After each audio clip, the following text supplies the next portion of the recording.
चलो भाई,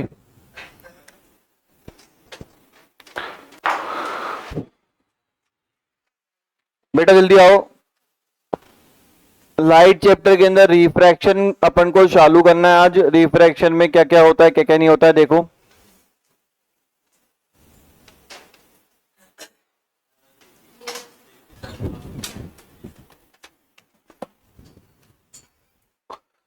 अगर बेटा हम रिफ्रैक्शन की बात करें तो यहां पर कॉन्सेप्ट में रिफ्रैक्शन का मतलब होता है लाइट का बैंड हो जाना। देखो, एक चीज हमें पता है कि लाइट हमेशा स्ट्रेट लाइन में ट्रेवल करती है। लाइट हमेशा स्ट्रेट पाथ को फॉलो करती है। ये चीज आप दिमाग में बिठा लो कि लाइट हमेशा ट्रेवल करती है स्ट्रेट पाथ में, ठीक है। पर रिफ्रैक्शन एक ऐसा कॉन्सेप्ट है जहां लाइट बेंड हो जाती है। तो हम यहां लिखेंगे it is the concept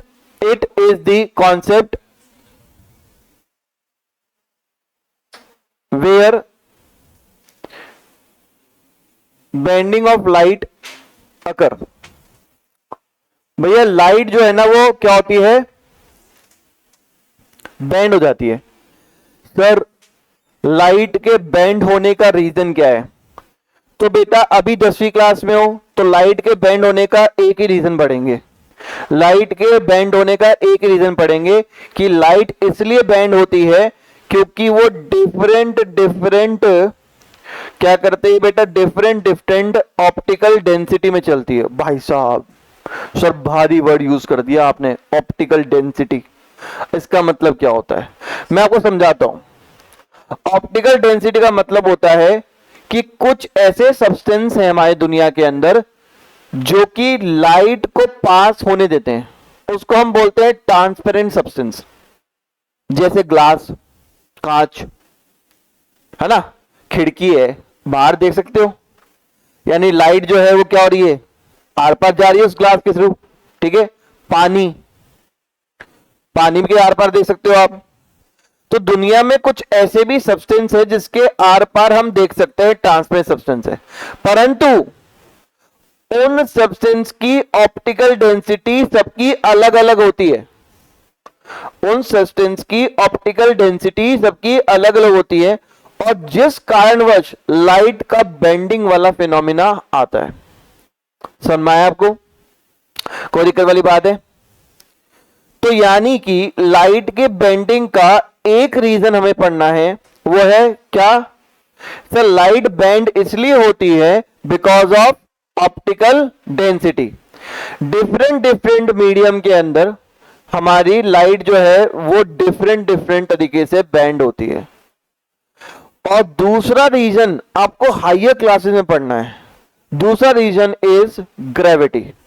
gravity के कारण भी लाइट जो होती है वो क्या होती है, बेंड होती है। बट अभी के लिए बिल्कुल भी नहीं पढ़ना। अभी के लिए एक चीज ध्यान रखना है कि डिफरेंट मीडियम में जाएंगे। एयर से वाटर, एयर से ग्लास, एयर से डायमंड, एयर से सफायर, एयर से केरोसिन, एयर से ऑयल। तो डिफरेंट मीडियम में जाएंगे तो डिफरेंट ऑप्टिकल डेंसिटी मिलेगी और जिस कारणवश हमारे पास में क्या होगा, लाइट बेंड हो जाएगी। लाइट जो होगी वो जारी होगी स्ट्रेट पाथ में, पर क्योंकि मीडियम अलग आ गया, ऑप्टिकल डेंसिटी अलग आ गई, इसलिए वो क्या हो जाएगी बेटा, हमारी कहीं ना कहीं और तरीके से बेंड हो जाएगी। ठीक है बेटा।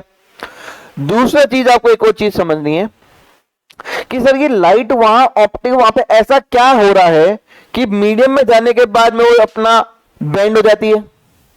तो इसके पीछे का रीजन है स्पीड ऑफ लाइट। इसके पीछे का रीजन है speed of light. Speed of light different medium में डिफरेंट होती है। और क्योंकि speed of light different medium में डिफरेंट होती है, इसलिए बेटा यहां पर हमें ध्यान रखना है कि लाइट जो होगी वो क्या होगी, बेंड होगी। अब मैं आपको समझाता हूं पूरी तरीके से, बोर्ड पे ध्यान दे लेना, 5 मिनट एकदम समझने में कॉन्सेप्ट को। अगर हम बात करें वैक्यूम की, अगर हम बात करें वैक्यूम में, तो लगभग वैक्यूम में जो लाइट की स्पीड नापी गई है वो 3 इंटू 10⁸ मीटर पर सेकेंड नापी गई है। ठीक है ना? अरे भाई तू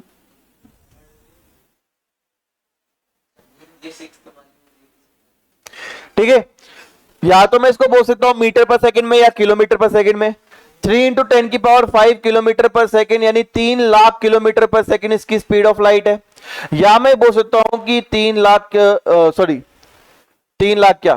3 × 10⁸ मीटर पर सेकंड स्पीड ऑफ लाइट है। बहुत ज्यादा तेज है बेटा, 3 लाख किलोमीटर पर सेकंड की लाइट की स्पीड बहुत तेज है बेटा, बहुत तेज। ठीक है, तो ये 3 लाख किलोमीटर पर सेकंड जो है लाइट की स्पीड वैक्यूम में है, परंतु जैसे ही ये पानी से गुजरती है, वाटर से गुजरती है लाइट की स्पीड, तो लाइट की स्पीड बन जाती है 2 × 10⁵ kilometre per hour, 2 lakh kilometre.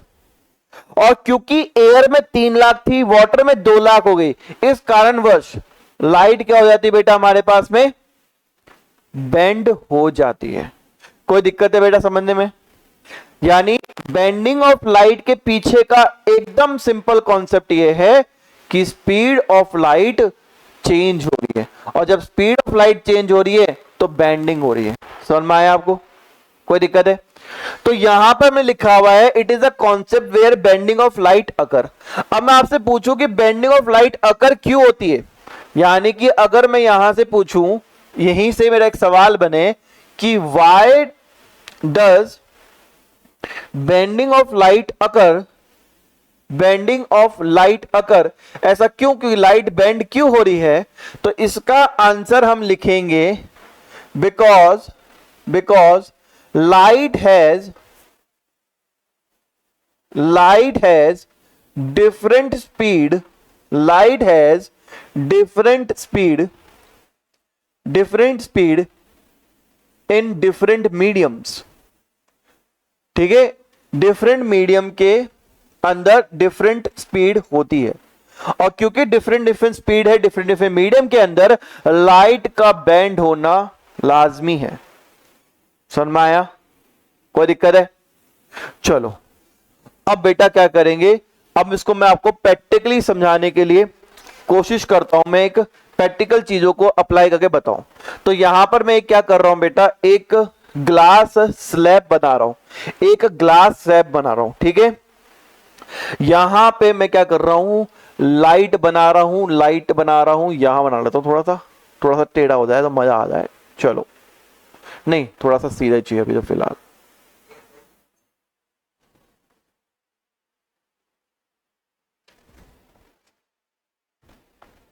बेटा मैं इसको थोड़ा सा बना लूं, तब तक थोड़ा सा वेट करो आप। नहीं अभी इसको कलर कौन सा रखूं, कलर रख देता हूं थोड़ा सा डार्कर साइड में, दिख जाएगा ना? हाँ दिख जाएगा। ठीक है, और ये दोनों को पकड़ के क्लोन कर डाला।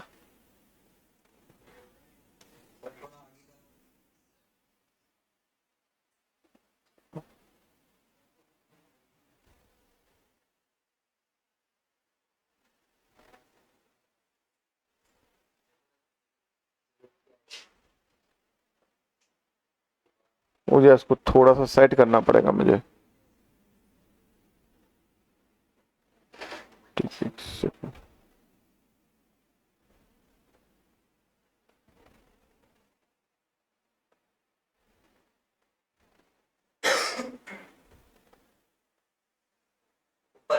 लाइन से ऊपर से एक सीधी लाइन खींचना ना, फिर उसे रिमूव कर देना। अरे हो गया, इतना कौन परफेक्शन कराया तुम्हारे लिए।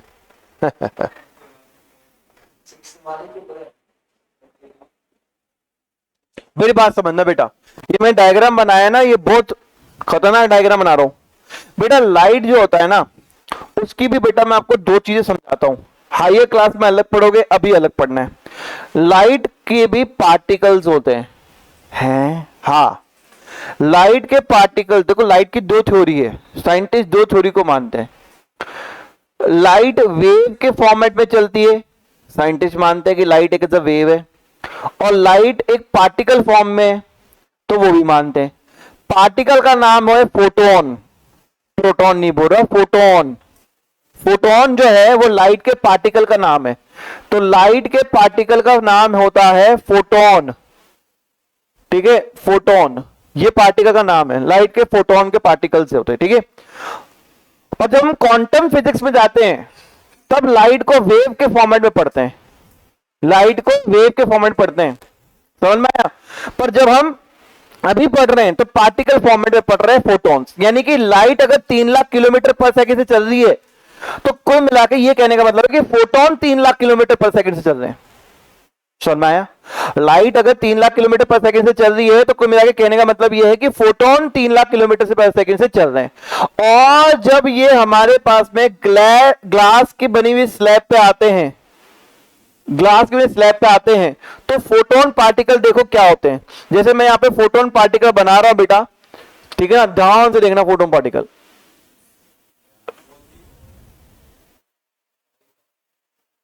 ध्यान से देखना बेटा फोटोन पार्टिकल, चीजें चेंज होना शुरू होगी। आपको भी डायग्राम बनाना है पर थोड़े समय के बाद।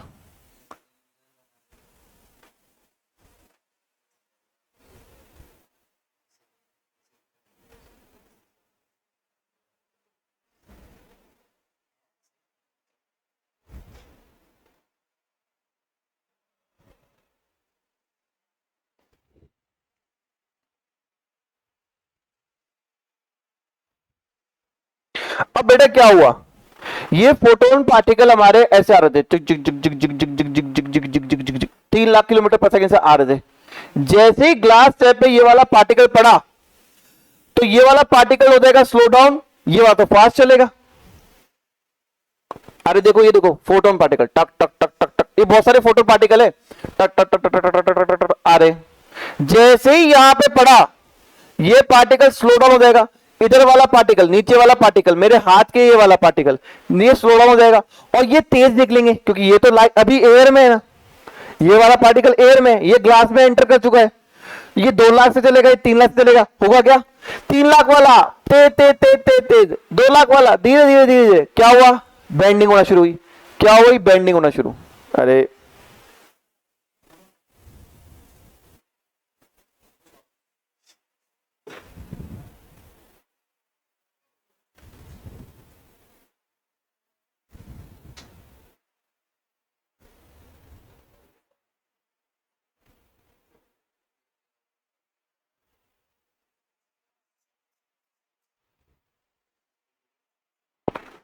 देखो, जैसे ही ये पार्टिकल यहां से आ रहे थे पूरे 3 लाख, क्योंकि एयर में थे, 3 लाख 3 लाख 3 लाख 3 लाख, पर जैसे ही यहां टकराया ये तो पार्टिकल, अब यहां पे तो स्लो डाउन हो जाएगा ना, और ये पार्टिकल फास्ट होंगे तो तेज तेज तेज तेज तेज, जैसे ही यहां आड़ा ये धीरे हो गया, ये तेज हो गया, तो क्या हुआ? तेज वाला जल्दी निकलेगा, तेज वाला जल्दी निकलेगा, ये धीरे निकलेगा, फिर ऐसे चला गया, हो गई बैंड लाइफ।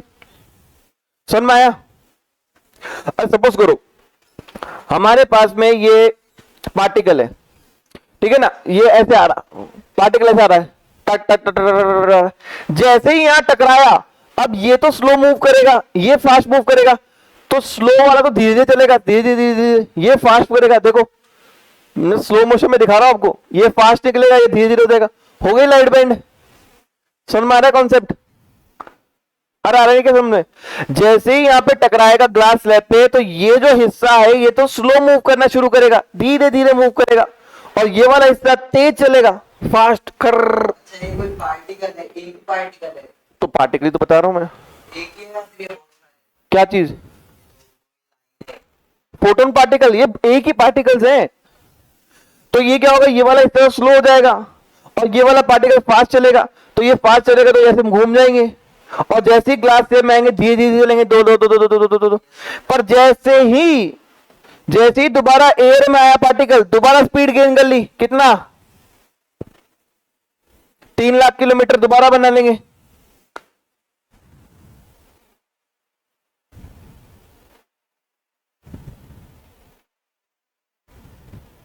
ठीक है, 3 लाख किलोमीटर फिर दोबारा बना देंगे, यहां पर 2 लाख हुआ, यहां पे 3 लाख हो गया, और ये देखो कुल मिला के लाइट जो गई वो क्या हो गई? बैंड हो गई। लाइट क्या हो गई? बैंड हो गई। समझ में आया आप लोगों? कोई दिक्कत वाली बात है? तो इस तरीके से लाइट जो होती है बैंड होती है। अब इस डायग्राम को आप एनालाइज करो, और अब मैं क्या करने वाला हूं, इस लाइट को लेके जाकर, अभी तो मैंने टेढ़ा लाइट को ग्लास स्लैब पे लेके आया, क्या होगा अगर इस लाइट को मैं एकदम सीधा सीधा अगर इस ग्लास स्लैब पे डालो, तो बताओ बेंडिंग होगी या नहीं होगी? सोचो। अगर इस ग्लास की जो स्लैब है इसमें एकदम सीधा मैं क्या करूंगा, पार्टिकल को डालूंगा यानी लाइट को डालूंगा, तो क्या बेंडिंग होगी क्या? नहीं, बेंडिंग नहीं होगी बेटा, बंद करो। बेंडिंग नहीं होगी। क्यों नहीं होगी? सिंपल सा रीजन है, उस वक्त क्या होगा कि पार्टिकल ऐसे आएगा सीधे सीधे सीधे सीधे, और ये वाला भी कोना और ये वाला कोना, दोनों के दोनों कोने जो होंगे सेम टाइम पे क्या करेंगे, ग्लास स्लैब को एंटर करेंगे, तो सेम टाइम पे धीरे होंगे, और जब सेम टाइम पे धीरे होंगे तो बेंडिंग होगी नहीं, क्योंकि बेंडिंग तब होती है जब एक शोर तो बेटा क्या है, फास्ट चल रहा है, एक क्या है, धीरे चल रहा है। तो फास्ट चल रहा है तो फास्ट निकल रहा है, धीरे चल रहा है, धीरे हो रहा है, इससे टेढ़ा हो जाता है। पर दोनों जब एक साथ में आ रहे हैं तो दोनों एक साथ में धीरे हो रहे हैं, ठीक है ना, दोनों एक साथ धीरे हो रहे हैं, और जब दोनों एक साथ धीरे होंगे तो क्या बेंडिंग होगी? नहीं होगी। तो यानी कि लाइट भी एक पर्टिकुलर लाइन पे आनी चाहिए, एंगल पे आनी चाहिए। इस लाइट को बोलते हैं इंसिडेंट होनी चाहिए, और जब इंसिडेंट होगी, कुछ एंगल बना के होगी, तभी बेंडिंग पॉसिबल है। अगर स्ट्रेट लाइन होगी या स्ट्रेट बीम डाली जाएगी तो बेंडिंग पॉसिबल नहीं है। यहां तक बात समझ में आई? कोई परेशानी है आपको? डायग्राम बनाओ फटाफट से। नहीं, पूरा पूरा बनाना है ना आप लोगों को, तो डायग्राम तो बनाना है, साथ में क्या बनाना है? ठीक है बेटा। तो बेटा हम ये चीज सब आ जाओ चैप्टर में अभी।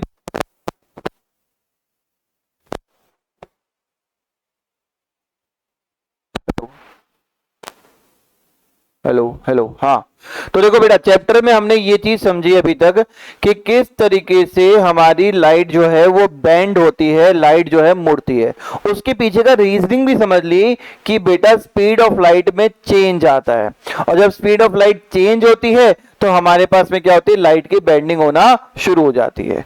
अब बेटा हम लोग शुरू करने वाले हैं कानून को, लॉज ऑफ रिफ्रैक्शन। तो आओ बेटा लॉज ऑफ रिफ्रैक्शन की बात समझते हैं। लॉज ऑफ रिफ्रैक्शन की बात करते हैं। Laws of रिफ्रैक्शंस।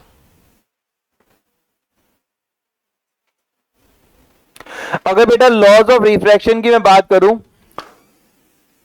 तो देखेंगे हम लॉज ऑफ रिफ्रैक्शन में दो कानून है, दो कानून, और बहुत ही सिंपल कानून है। अब एक एक करके समझाते हैं दो कानून को। पहले कानून के दो पार्ट है बेटा, पहले कानून के दो पार्ट है, ठीक है। तो पहला कानून को समझाने के लिए सबसे पहले मैं आपको समझाता हूं किस प्रकार से हमारी लाइट जो है वो हमारी बेंड होती है।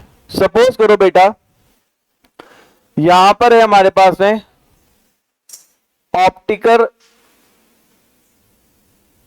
Rarer, optical denser. सर ये क्या बोल दिया आपने, रेयरर एंड ऑप्टिकल डेंसर? समझाता हूं बेटा। जहां पे स्पीड ऑफ लाइट हमारी ज्यादा होती है, स्पीड ऑफ लाइट, उसको हम बोलते हैं ऑप्टिकल रेयरर मीडियम, और जहां पर स्पीड ऑफ लाइट कम होती है उसको बोलते हैं ऑप्टिकल डेंसर, ठीक है। ऐसे समझ सकते हो कि ऊपर एयर है, नीचे क्या है हमारे पास में, वाटर है या ग्लास है। तो ऑप्टिकल रेयर मीडियम हमारा एयर हो गया, और ये हमारा पास में वाटर या फिर आप ग्लास कुछ भी लिख सकते हो, ठीक है। तो ये ऑप्टिकल रेयर मीडियम है, ऑप्टिकल डेंसर मीडियम है। ऑप्टिकल रेयर मीडियम हमारा वो होता है जहां पे स्पीड ऑफ लाइट क्या होती है, ज्यादा होती है एज कंपेयर टू हमारा ऑप्टिकल डेंसर, ठीक है। ऑप्टिकल डेंसर में स्पीड कम होगी, ठीक है। अब क्या हुआ, यहां पर लाइट को हमने किसी पर्टिकुलर एंगल पे डाला, तो लाइट जो है ना बेटा वो हमारी बैंड हो जाएगी, लाइट जो होगी वो हमारी बैंड हो जाएगी। हमने लाइट को, ये हमारी जो लाइट को डाला था, ये है हमारी इंसिडेंट रे, ये हमारी इंसिडेंट रे, और ये हमारी हो गई रिफ्लेक्टेड रे, रिफ्रैक्टेड रे, ठीक है। बैंड होने के बाद वाली रे ये बन गई रिफ्रैक्टेड रे। अब बेटा यहां पर हमें समझाने के लिए एक नॉर्मल रे की जरूरत पड़ेगी, और नॉर्मल रे हमेशा हमारे ऑप्टिकल डेंसर मीडियम से परपेंडिकुलर होती है। तो अब बेटा यहां पे मैं परपेंडिकुलर रे को बना रहा हूं, नॉर्मल रे को। तो यहां से मैंने नॉर्मल रे को बनाया, ठीक है। तो ये हमारी हो गई नॉर्मल रे, ये हमारी हो गई नॉर्मल रे। थोड़ा सा इसको डार्क कर दूं, चलो परफेक्ट। ये हो गई हमारी नॉर्मल रे। कोई दिक्कत है बेटा? अब बेटा हमने एक चीज पढ़ी है, इंसिडेंट रे और नॉर्मल रे मिलके एक एंगल को बनाती है। इस वाले एंगल को हम क्या बोलेंगे? Angle of incidence. क्या बोलेंगे? Angle of incidence. और वही नॉर्मल और रिफ्लेक्टर रे बनके भी एक एंगल बनाती है, और इस वाले एंगल को क्या बोलेंगे? Angle of refraction. Angle of refraction, ठीक है। जब भी लाइट हमारी ऑप्टिकल रेयर से ऑप्टिकल डेंसर मीडियम में जाती है, जब भी लाइट हमारी ऑप्टिकल रेयर से ऑप्टिकल डेंसर मीडियम में जाती है, तो लाइट हमेशा towards the normal, towards the normal क्या होती है? बेंड हो जाती है। एक्चुअल में लाइट ये ऐसे निकल जानी चाहिए थी, पर ये लाइट जो है वो इस तरफ नॉर्मल की तरफ क्या हो गई? बेंड हो गई। ऐसे लिखते हैं इसको। तो मैं पहला जो कानून है उसका पहला पार्ट बताता हूं। पहला पार्ट है when light travels from optical rare medium to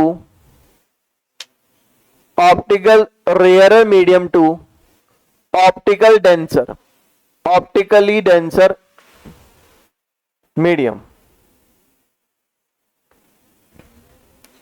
ये पहला केस है। जब भी ऐसा होता है तो क्या होता है? Then light will bend towards, light will bend towards, बातें नहीं, then light will bend toward the normal ray. बेटा लाइट जो है वो नॉर्मल रे की तरफ बेंड हो जाएगी, and therefore angle of incidence is greater than angle of reflection. Angle of incidence जो होगा वो एंगल ऑफ रिफ्लेक्शन के बराबर होगा। फटाफट से करो बेटा ये चीज, फिर सेकंड केस पढ़े।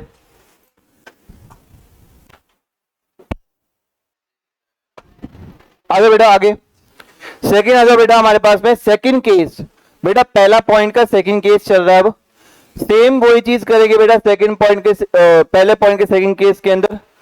अब कहानी उल्टी कर देंगे। यहां पर ऊपर हम बनाएंगे ऑप्टिकली डेंसर मीडियम, और नीचे बनाएंगे ऑप्टिकली रेयर मीडियम। बेटा देखो, इससे पिछले वाले में ऊपर रेयर मीडियम था, अब नीचे डेंसर था। अब ऊपर वाले में डेंसर, नीचे वाले में रेयर, तो क्या होगा?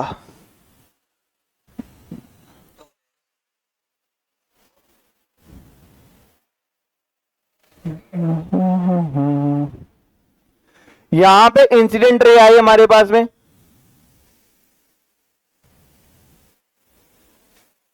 ठीक है, और ये कहीं ना कहीं क्या हो गई बेटा? हमारी टकराकर दूर चलेगी। अब इसके लिए क्या करेंगे?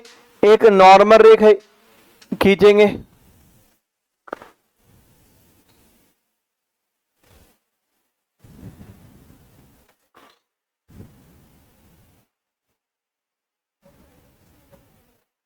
ठीक है। ये है इंसिडेंट रे, ये है नॉर्मल रे, और ये है हमारे पास में रिफ्रैक्टेड रे, ठीक है। कोई दिक्कत है बेटा आपको? ना जी ना सर, कोई दिक्कत नहीं।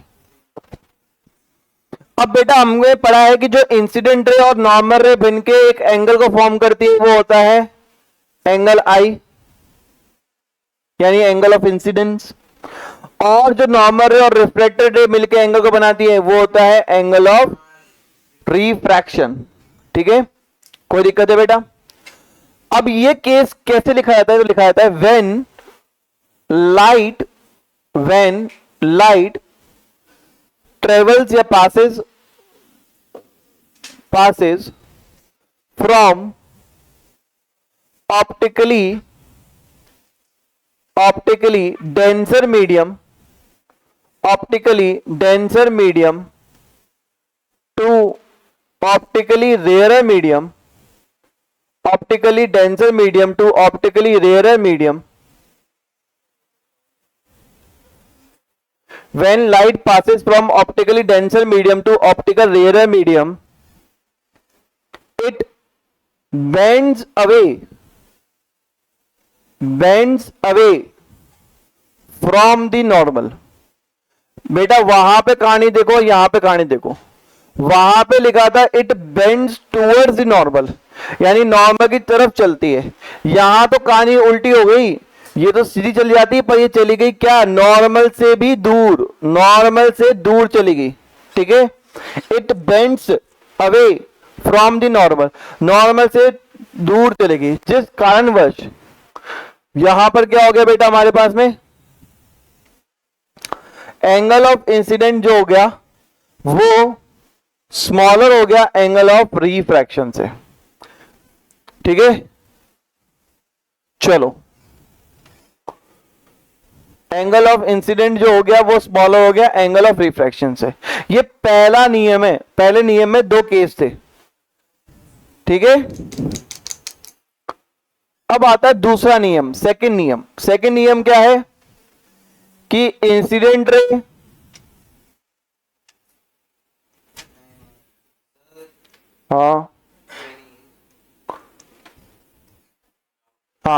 इंसिडेंट रे,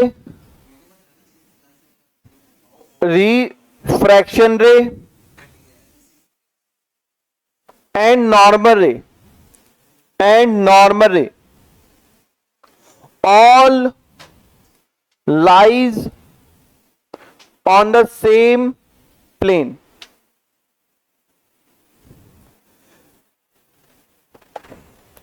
ये हमारी सेम प्लेन पे लाई करती है।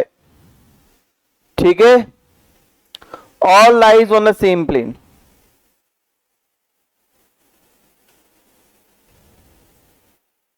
ठीक है, और यहां लिखेंगे according to Snell law, Snell, according to Snell law, sine angle i upon में sine angle r is equal to constant. Incident ray, reflected ray और normal ray all lie on the same plane and according to same law sine i upon में sine r हमेशा constant के बराबर होता है, हमेशा constant के बराबर होता है। ये लिख लो, समझाने की बारी अभी नहीं है, बाद में। यहां तक कहानी समझ में आ गई बेटा अपन को? चलो अब आते हैं बेटा हमारे पास में, हमने समझ लिया रिफ्रैक्शन में बेटा बेंडिंग ऑफ लाइट होती है, तो हम समझेंगे हमारे एनवायरनमेंट में कुछ ऐसे केसेस के बारे में पढ़ेंगे जो प्रैक्टिकली आपने लाइफ में देखे होंगे, ऑब्जर्व करोगे और वहां पे बेंडिंग ऑफ लाइट होती है। तो आज हम पढ़ने वाले हैं application of refraction of light, application of refraction of light. हाँ जाओ, हाँ, application of refraction of light in real world.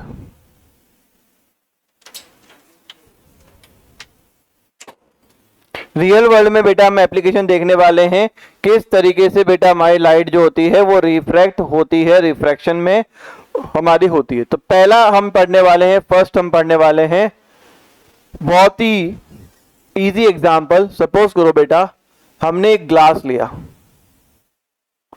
और ग्लास में पानी भर दिया। ठीक है, यहां पर हमने क्या करा बेटा, पेंसिल को डाला। ठीक है,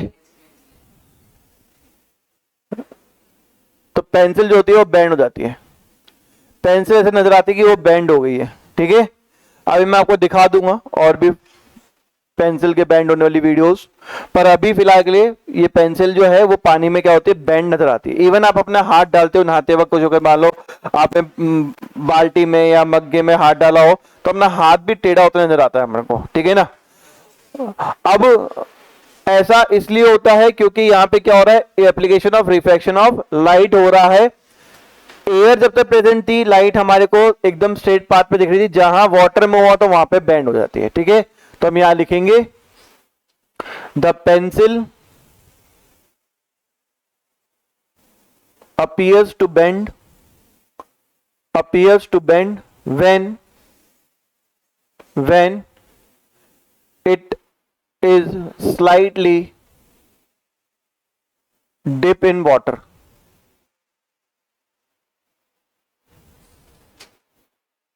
ठीक है, अब बेटा इसको दिखा भी देता हूं मैं आपको।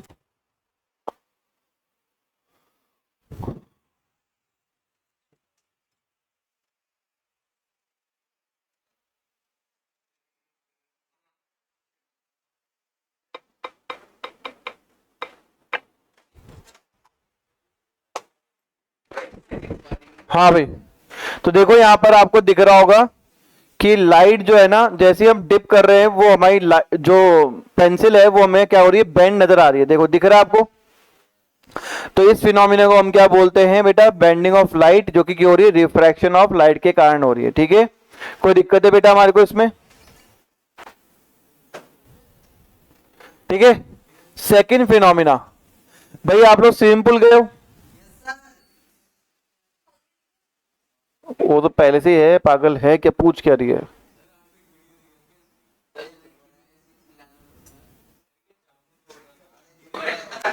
चलो बेटा, बातें नहीं। जब आप स्विमिंग पूल गए हो, शांत पानी हो एकदम, और आप स्विमिंग पूल को ऑब्जर्व कर रहे हो, तो आपने देखा होगा अरे ये तो गहरा ही नहीं है, अरे ये तो छोटा सा ही है।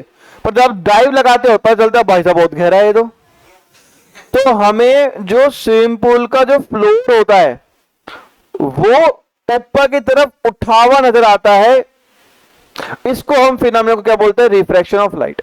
तो हम यहां लिखेंगे द स्विमिंग पूल फ्लोर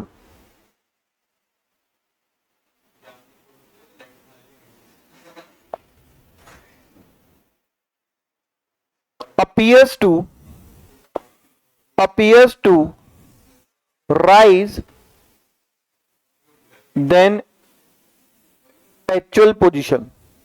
जो एक्चुअल पोजीशन होती है उससे बेटा हमें क्या करता है, हमें ऐसा अपीयर होता है कि स्विमिंग पूल जो है वो उसका फ्लोर जो है वो उठा हुआ नजर आता है। देन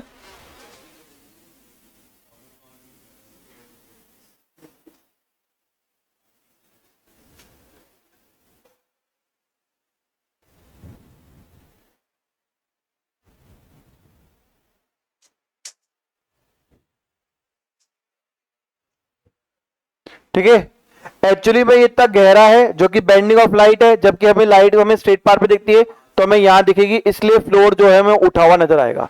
ठीक है, ये मैंने आंख बनाई है, लग नहीं रही होगी पर कोई बात नहीं, ये आंख है।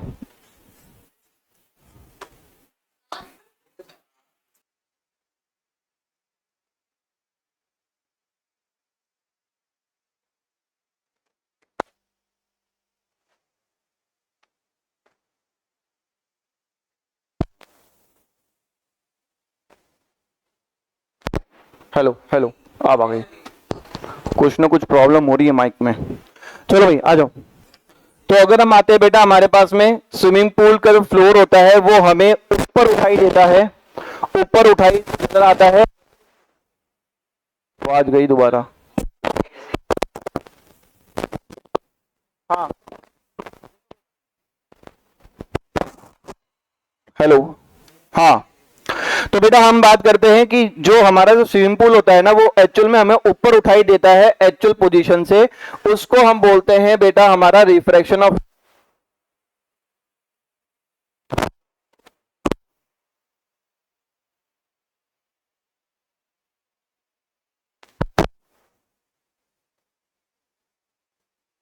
हेलो हेलो,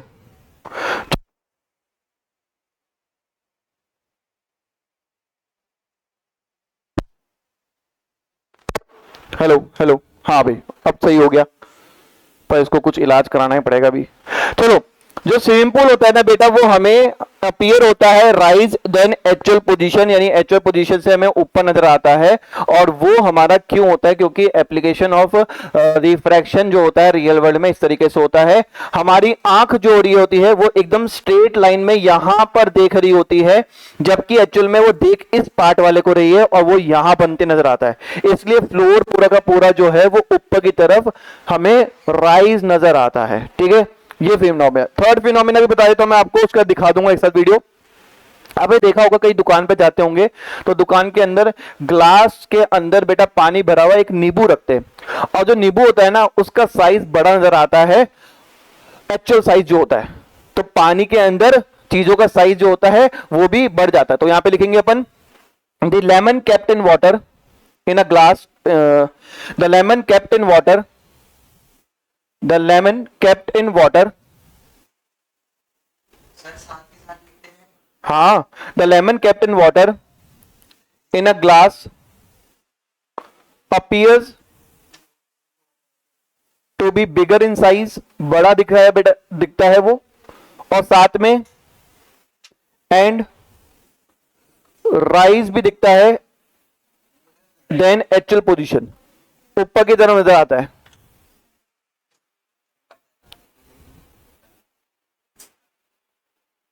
ठीक है, एक तो बेटा साइज ही बड़ा दिखता है और एक्चुअल पोजीशन से बेटा हमारे राइज भी हुआ दिखता है, मतलब कि ऊपर उठा हुआ भी दिखता है। ठीक है, जो लेमन होता है बेटा वाटर इन ग्लास के अंदर appear to be bigger in size और राइज इन एक्चुअल पोजीशन होता है।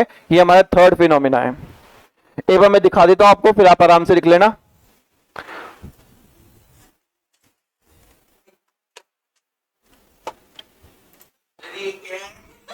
इसमें आप देखो तो यहां पे भी क्या हो रहा है, ड्यू टू हमारा रिफ्लेक्शन ऑफ लाइट हमें इस तरह से दिखाई दे रहा है कि ये पर्सन जो है ये काफी ज्यादा आगे दिखाई दे रहा है एज कंपेयर टू ये। जब मैं एक्चुअल जगह जाएंगे तो हमें दिखेगा हाँ जगह सेम जगह पे है। ठीक है, तो इसको क्या होता है बेटा, ये हमारा रिफ्लेक्शन ऑफ लाइट का है कहानी। ठीक है ना, रिफ्लेक्शन ऑफ लाइट की कहानी है। ठीक है ना, जैसे कि ये हमारे पोजीशन में आगे दिखाई दे रहा है। ठीक है ना, एज कंपेयर टू ये। ठीक है, अरे भाई कॉन्सेप्ट समझा रहा हूं मैं तुम लोगों को। स्विमिंग पूल में ऐसा नजर आता है, तुम लोगों को वो जी समझ में नहीं आ रहा। देखो ये वाला देख लो, हमें लगता है कि फ्लोर, अरे ये तो बहुत छोटा फ्लूल है, बहुत छोटा फ्लूल है, पर जब हम इसमें एक्चुअल में जाते हैं ना तब पता चलता है कि यार पूल जो है बहुत ज्यादा क्या है, बड़ा है। और ये इसलिए दिखाई देता है क्योंकि रिफ्रैक्शन ऑफ लाइट होता है। यहाँ पे पूरे कॉन्सेप्ट को समझा रखा है ऑलरेडी कि हम क्या देख रहे होते हैं, इसलिए हमें लाइट जो है वो ऊपर नजर आती है, हमें इस तरह के फिनोमिना को दिखा रखा है। ये वही पेंसिल वाला एग्जाम्पल तो अपन देख चुके हैं, पानी डालोगे तो टेढ़ा हो जाएगा। ठीक है ना, ये अपन देख चुके हैं। अब आप लोग लिख लो इस चीज को फटाफट से, फटाफट से लिखो, बस आज इतना ही करेंगे भाई।